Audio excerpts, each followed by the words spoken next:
Hi everyone, we are excited to have you here in today's fun-filled learning session at Uolo.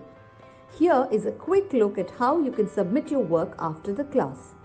As a first step, go to live.uolo.com. You can use any browser to access this site. On this page, you will see a list of all our classes. Scroll down and you can see the Submit Your Work button. And then you will see a list of the classes that you've last attended, which could, for example, show the dance or craft or science experiment classes you've attended recently. Next, it will show you the list of children whose names are registered in this mobile number. Choose your name from this list to submit your work. For instance, if you are Satvik Kumar, choose that name. And then choose the class for which you would like to make your submission. For example, if you've attended the New Year's Masquerade Party session and you'd like to make the submission for this class, click on the Submit Your Work button below that. And then upload the photo you've taken. Choose the image from your phone and click Submit.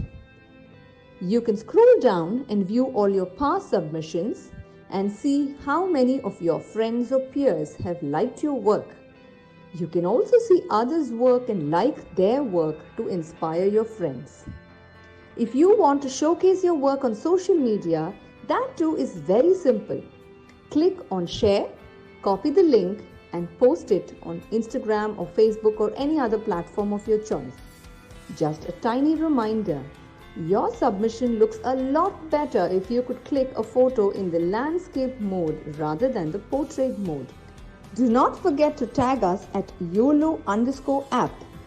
I'm eagerly looking forward to all your submissions right after this class.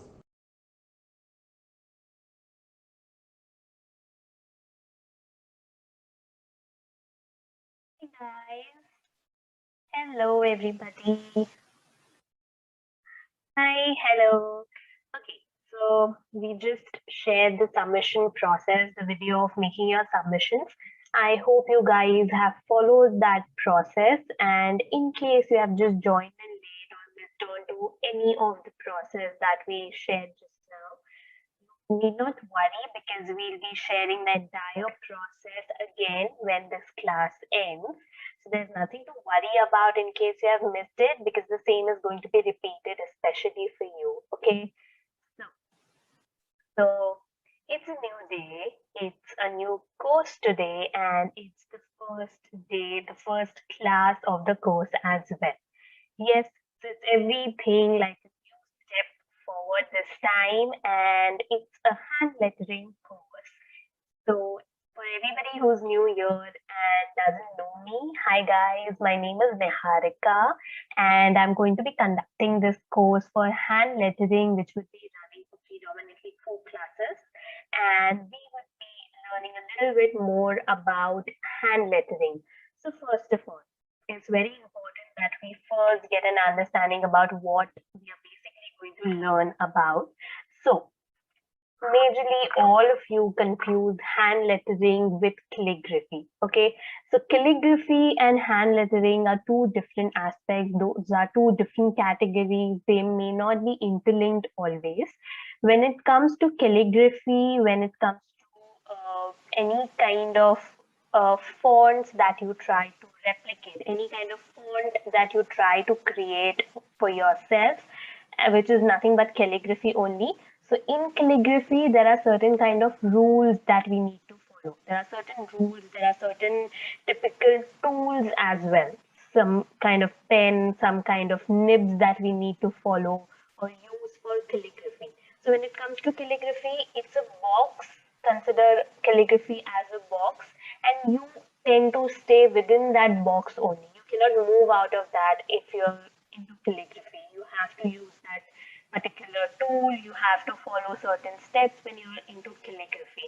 But when it comes to hand lettering, okay, so this is what the course is about. We're going to learn hand lettering.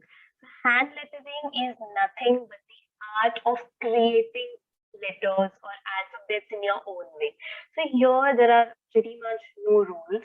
There are no specific tools that you need to, just follow anyhow to attain the artwork that you need to hand lettering is just boundless. It's anything that you want to do, just knock the doors of creativity and you get something out of it. So it's purely your ideas onto paper. That is what we would be focusing on. So this course is hand lettering, so we need not worry about just following any kind of rules or anything. We are just going to enjoy the process. We are just going to do a lot of brainstorming, a lot of thinking, and then bring our thoughts onto paper. Okay, so this is the first class of hand lettering, and by the end of this class, you would be precisely, you must have precisely understood what the term hand lettering basically means and how is it different from calligraphy. Okay, so this is the class one of hand lettering, and I have a good number of people who have joined in by now.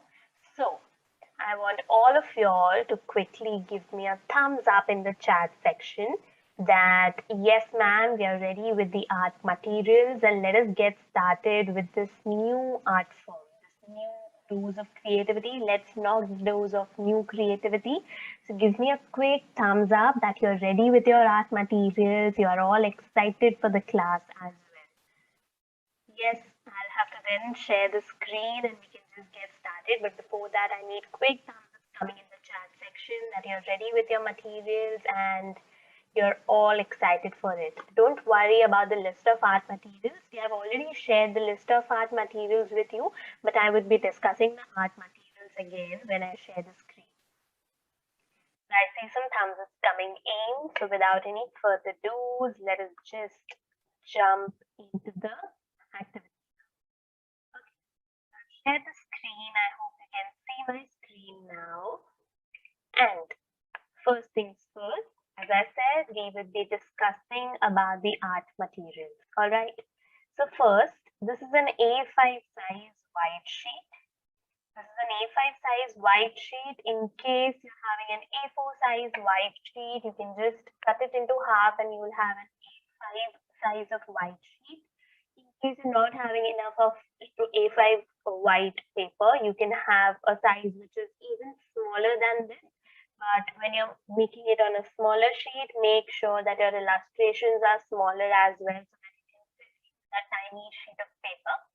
Secondly, if you don't have a white sheet of paper, you can make use of any other sheet, any other colored paper that you have that's available at your home.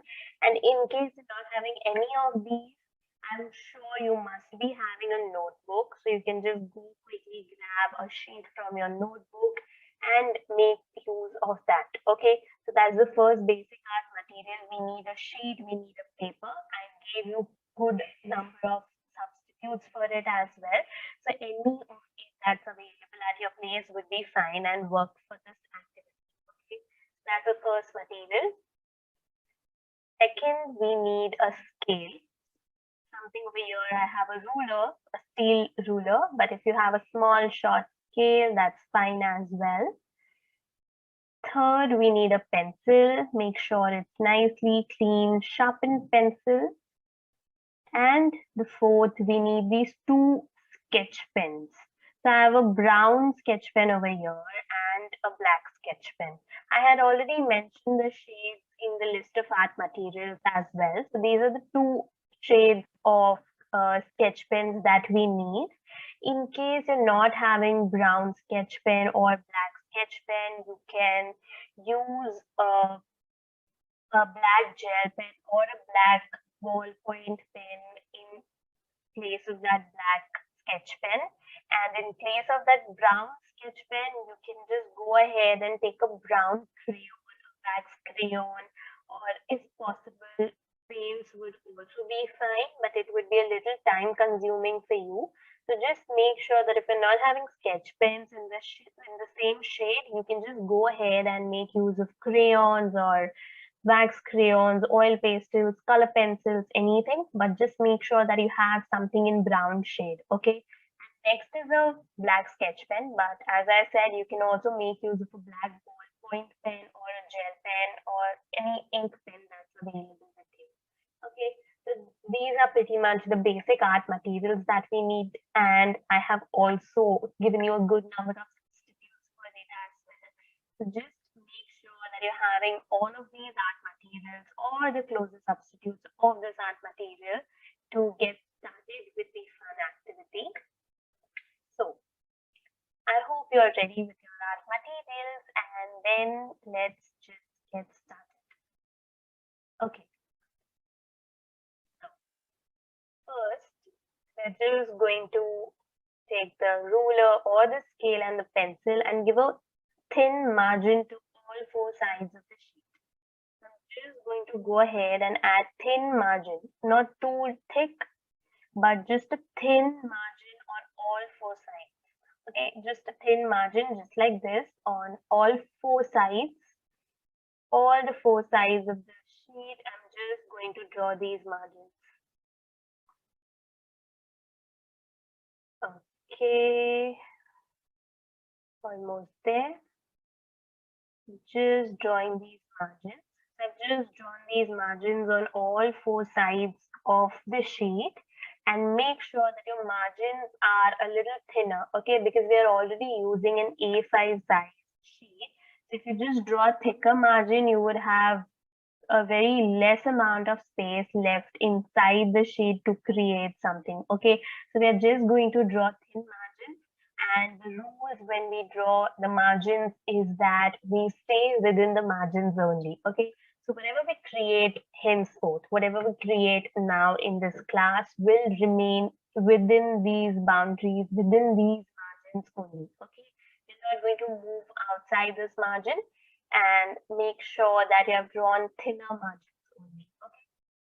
So I hope you have already created these margins on all four sides of the sheet, and it's now time to take a step forward. So once done with the margin, we are just now going to take the scale again. We'll take the scale. Once done with the margin, we'll take the scale and the pencil again.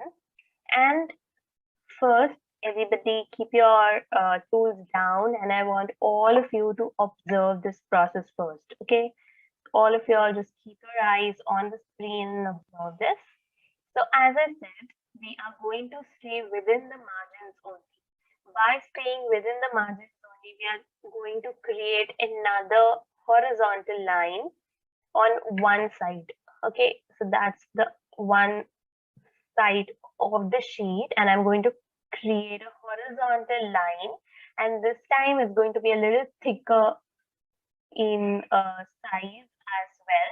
So it's going to be thicker, so I'm just going to draw a horizontal line over here. Okay, that's the first horizontal line that I created, and look at the gap that is there between this horizontal line and the margin.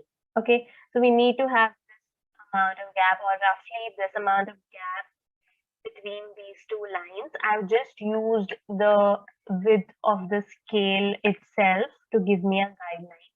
So I'm just going to follow the same process and draw another horizontal line. Okay, so I've drawn two horizontal lines here, and look at the gap between these horizontal lines. Okay, I hope you can see the gap between these horizontal lines. Make sure you all are also having the same amount of gap between the horizontal lines as well. Okay, so as I said, I've just used the width of the scale itself as a guideline. I'll quickly take you a step back. So if you see, I placed the scale in such a way that one end of the scale is in alignment with the margin of the sheet, and then I just draw a horizontal line. And similarly, for the next horizontal line, I create the horizontal line by keeping the one end of the scale on the previous horizontal line and draw a line. So these are the two horizontal lines that I've created. So once done with the two horizontal lines, we are going to create vertical lines between them. Okay, so we are just going to create squares. If you couldn't understand this, you would understand it better when I draw it. Now, we have already drawn these horizontal lines. Now we are going to draw these vertical lines. And again, if you see, I'm just making use of the width of the scale. What is the width of the scale? This particular length is called as width of the scale. So I'm just making use of this and I'm drawing these squares. Could you spot these squares?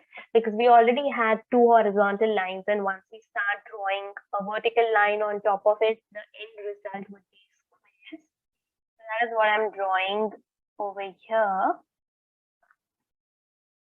Okay, so that's what I've done over here. That's two horizontal lines, and then we have just drawn these vertical lines on top of it. Just going to quickly recap. Okay, so we then draw these vertical lines. I'm drawing these vertical lines again with the help of scale. So I'm going to stay within the margins and I'm going to draw these vertical lines. You have some number of squares in front of you because we created two horizontal lines and then proceeded with the vertical lines. And now the next thing is we're going to create some drizzles. Okay, so look how I create these drizzles. Drizzles are nothing but some droplets or drops that we are creating.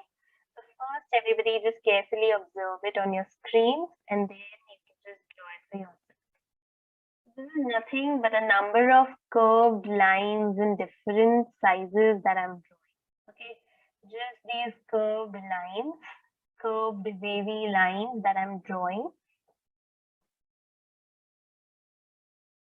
Okay, and if you could all see, I'm staying within the margins only. I'm not going out of the margin. So here's a quick recap for you.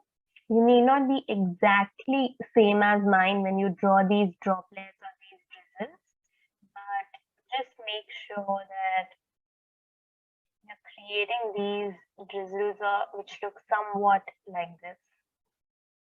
So just simple curved lines, and few of these curved lines, if you see, are a little longer as well. So I'm creating few drizzles which are longer and some which are smaller in size as well. Okay, so just one last recap for you for these baby lines, the curved lines. Just creating these curved lines all throughout.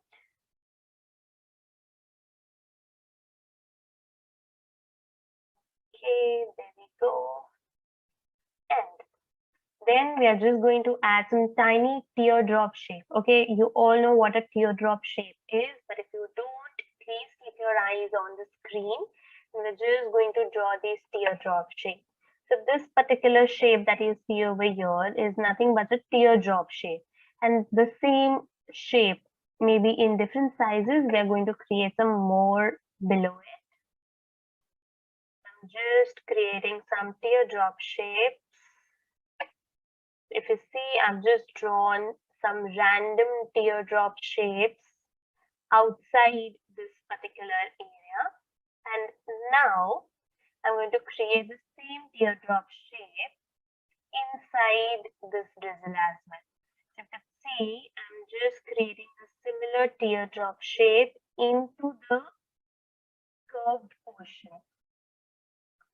Into the curved portion itself. Okay, just creating tiny teardrop shapes into the curved portion, taking you a little back and repeating it, especially for you.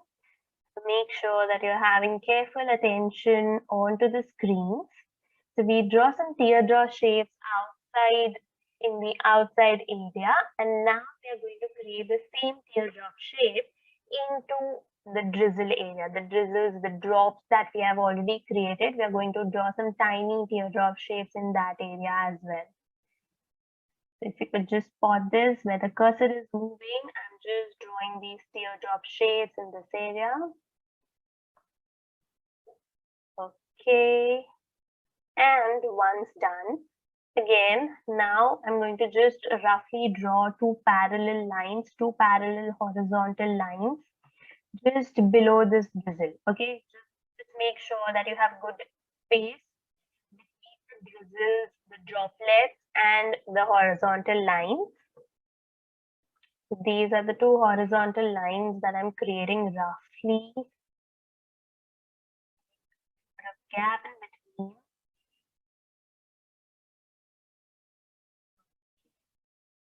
At this spot, look how I've drawn these two horizontal lines. There's a good amount of gap left over here.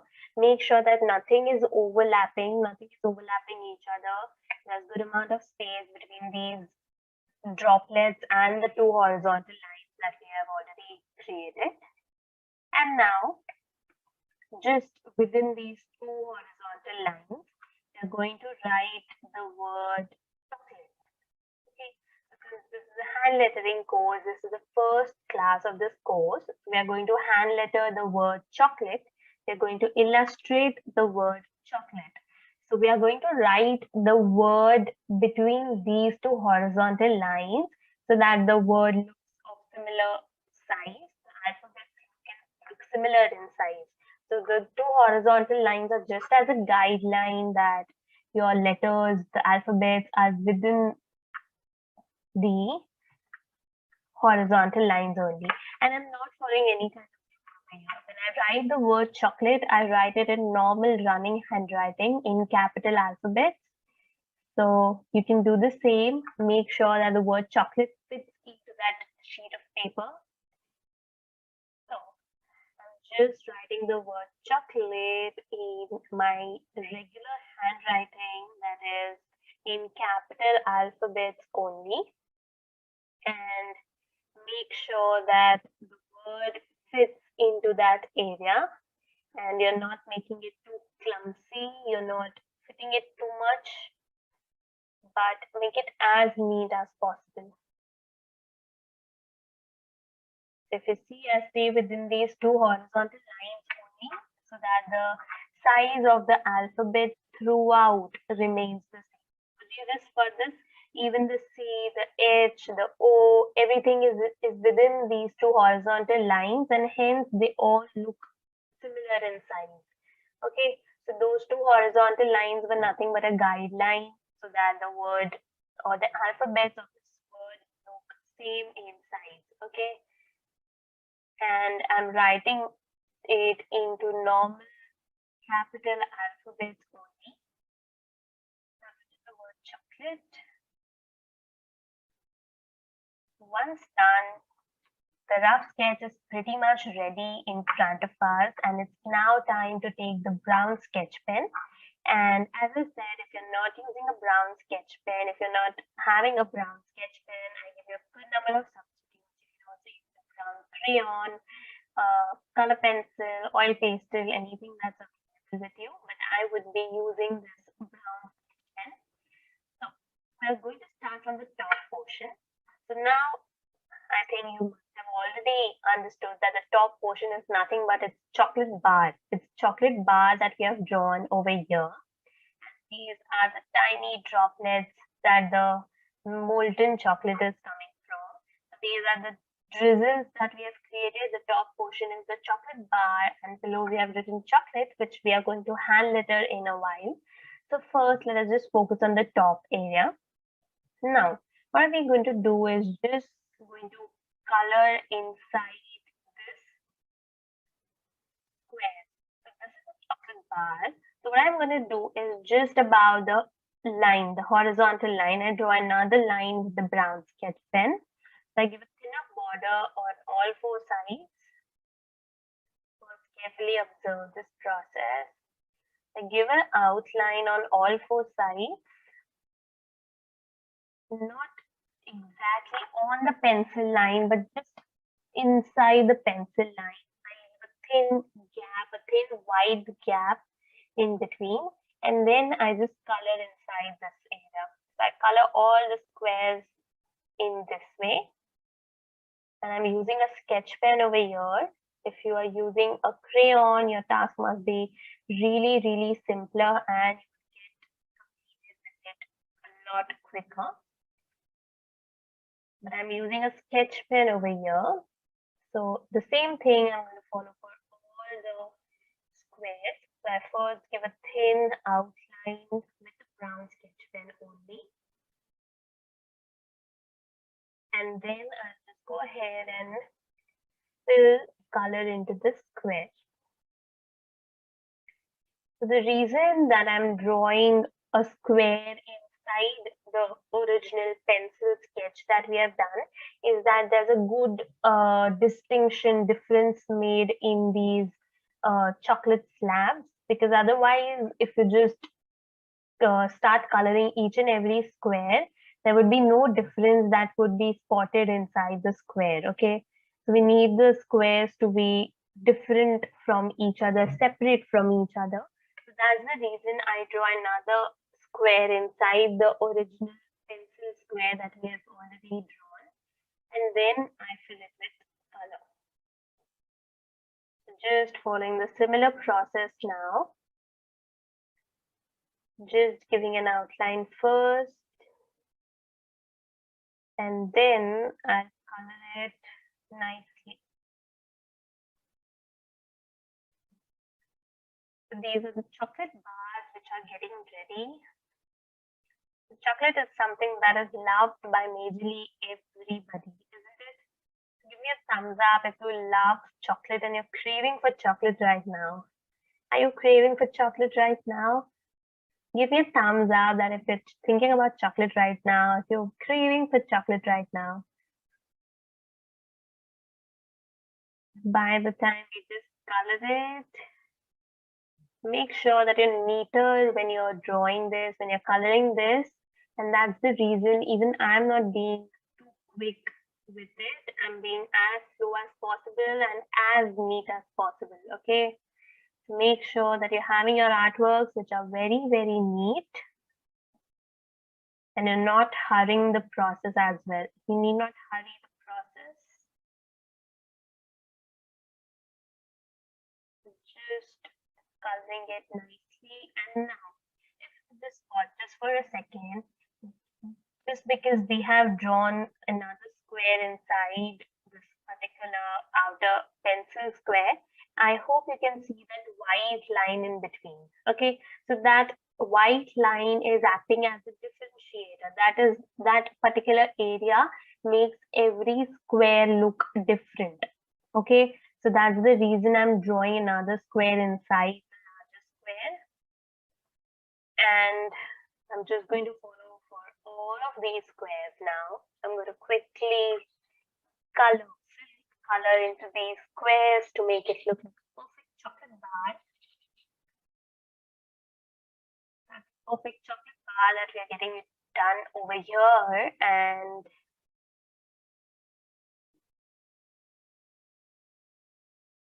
this would be a little time consuming, as I said, but make sure that you're getting it as neatly as possible.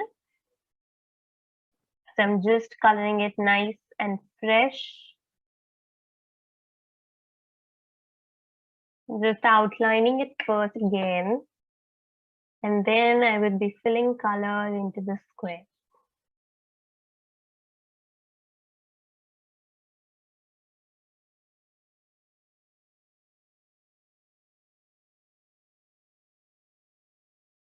Okay, almost there. So I have 3 more squares left now.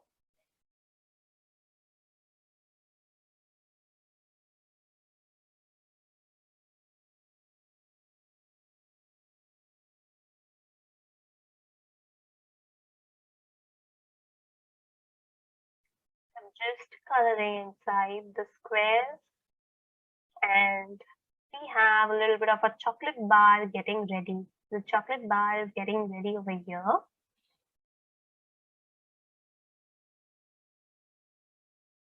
Three more to go. And as I said, I don't want anybody of you to rush the process or to speed up the process, because it's fine even if you don't complete your artworks when I complete mine. It's fine if you complete your artwork after this class ends and then make your submission. It's totally fine. So you need not rush the process. Make sure that you are focusing more on the neatness, because you have good amount of time to make your submissions as well. Okay? The submissions are open for 2 days from the today is this class happening. Tomorrow and day after tomorrow, y'all can make your submissions, that's fine. But it's not necessary that you complete your artwork when I complete my artwork at the end of this class. You need not hurry, you can be as through with it as you want it to be.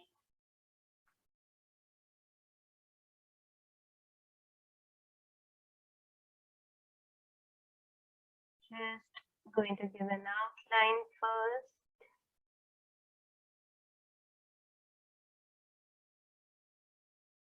Okay, there we go. And then I fill color. Coloring it nicely with the sketch pen. And I'm already getting tempted by this chocolate bar. It's already in front of us and it's really tempting to me. Okay. So just coloring it nicely. Coloring it nice and fresh.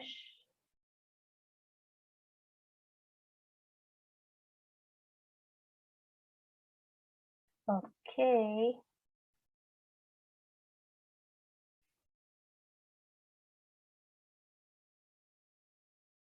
Okay. So once done with these chocolate bars, the squares, if you have completed, if you have not completed, it's fine as well.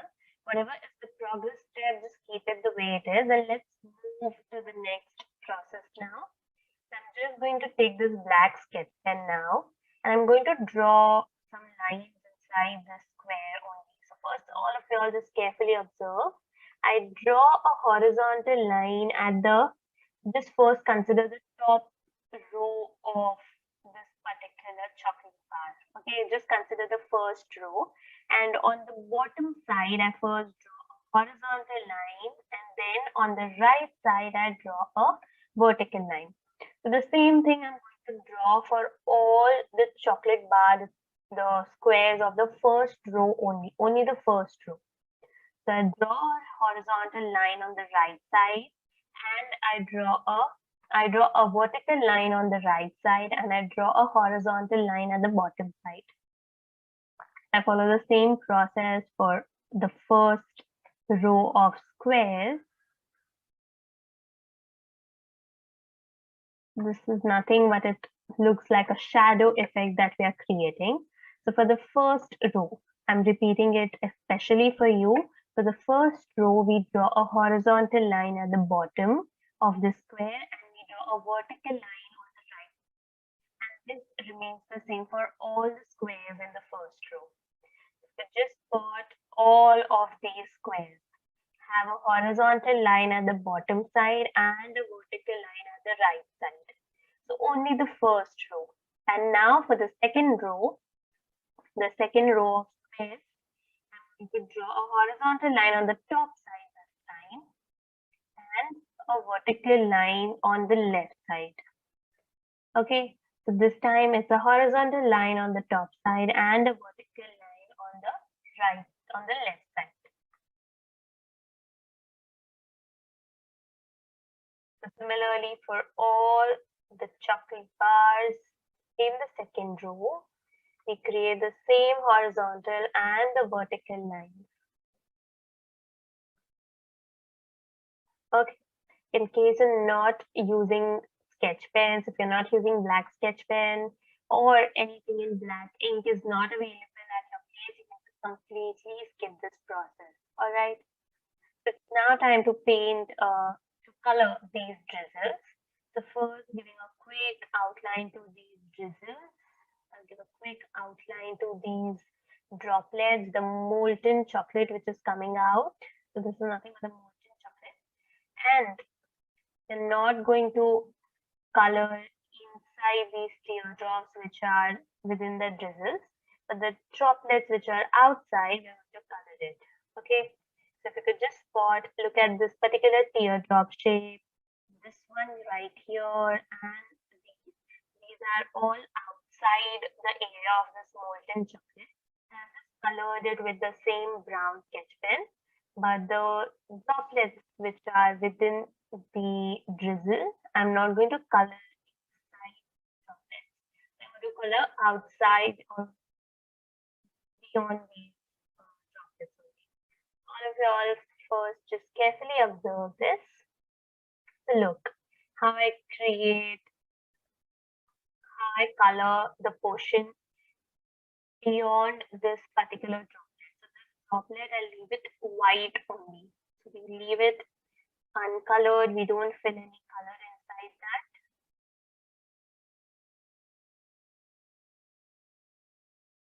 Just going ahead and adding color to this molten chocolate area as well.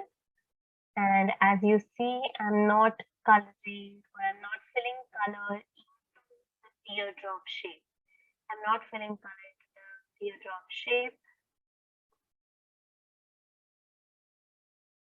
I'm just coloring outside the teardrop shape. So that white portion of that teardrop shape will act as a shine or create an illusion of the shine portion of that chocolate, the molten chocolate.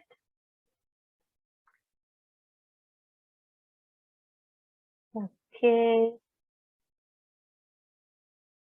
Just coloring this molten chocolate area.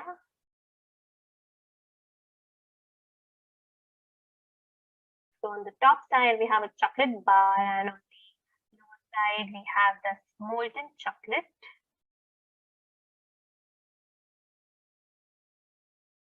Okay, almost there, just getting it colored.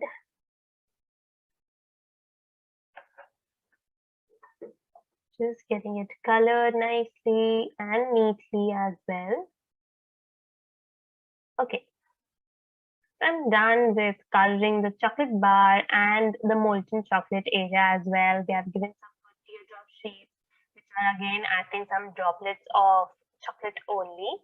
So, whatever is your stage of progress now, again, you can just keep it aside for a while. And now this is the most important part of this particular class. This is nothing but the showstopper of this class. So this time we are going to hand letter this word chocolate. So I want all of y'all to just carefully observe this process.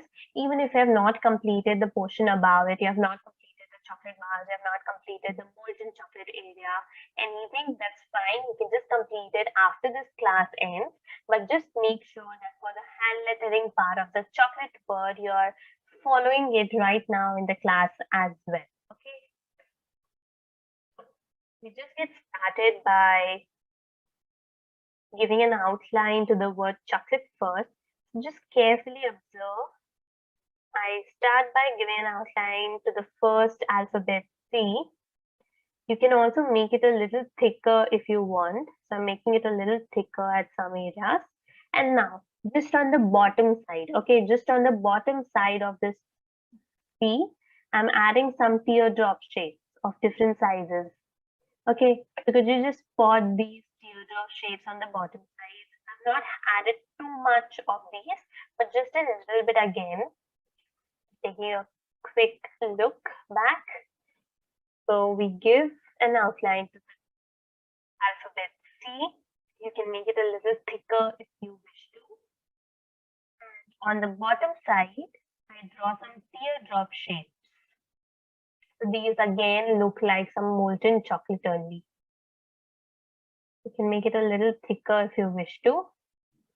So this is similar to the top portion of the teardrop shape that we have created.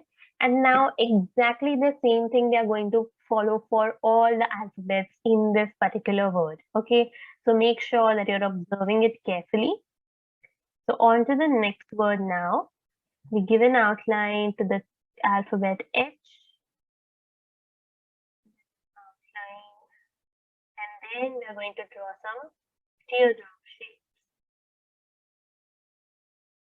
Not too much, not too many, but just a little bit again to give an illusion like there's some more molten chocolates coming out. On to the next word now. That's the alphabet and again going to draw some teardrop shapes. If you see, I'm not drawing too many of these teardrop shapes. I'm drawing just one or two of these. So make sure that even you are not drawing too many so that it doesn't look much clumsy. Just make it as neat as possible.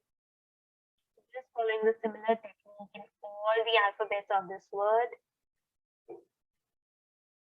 Okay.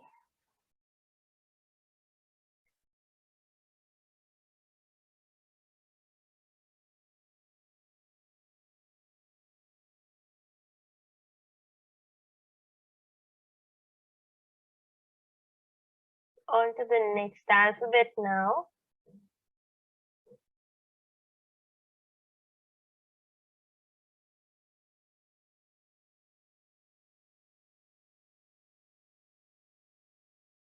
If you see, I've just created these teardrop shapes which are looking like this molten chocolate only onto all the alphabets of this particular word. And I draw these teardrop shapes only on the lower side. I draw these teardrop shapes only on the lower side, not throughout. I'm on to the last part of it only. So we are on to the last part of it of hand lettering the word chocolate. On to the alphabet A, and then I'm drawing these teardrop shapes.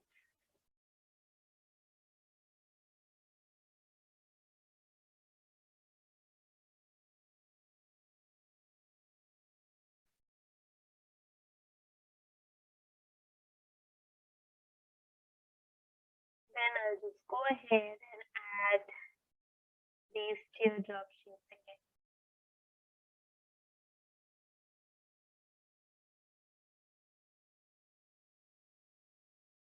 The last alphabet now, the last letter of this word. Okay. Here we go. Adding some teardrop shapes as well.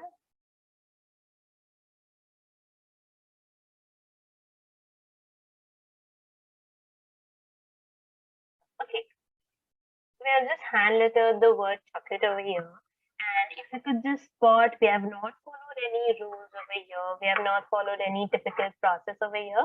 Just the only thing that we have given an illustration to this word, which is chocolate, and the word also looks like chocolate. I don't know if that makes sense to you, but I'll repeat it again. The word is chocolate, and we have written the word chocolate in the way chocolate is actually a thing like. Okay, so if you could just look at the word chocolate right now in front of the screen, or if you have also created along with me, the word chocolate looks exactly like chocolate in real sense. Okay, so that is what is hand lettering all about. Hand lettering is typically all about that.